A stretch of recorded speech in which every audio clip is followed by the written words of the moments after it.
architecture is about relationships. We often confuse it with physical structures, investments, but really if we're thinking about housing, we're thinking about the collective way in which we all inhabit the same territory.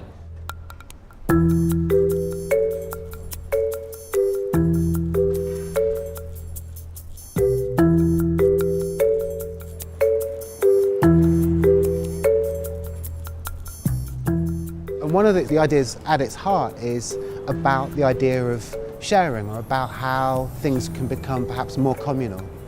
Even if you think of the division between what is home and what is work and what is education, all of the kinds of distinctions that we give to buildings. What we've done here is to begin to merge something which often has a much more public role, such as a library, with something which is much more intimate and domestic.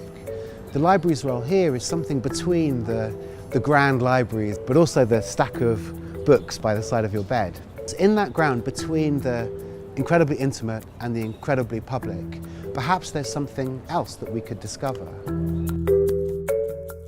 Mini living is an ongoing research project, so we are very, very interested in how cities are going to change, how people want to live in the futures.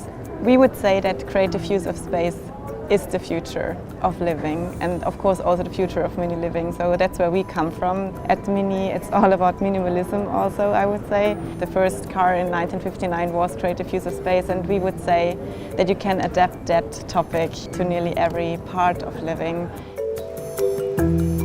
Projects like this are about challenging old models of how we've lived.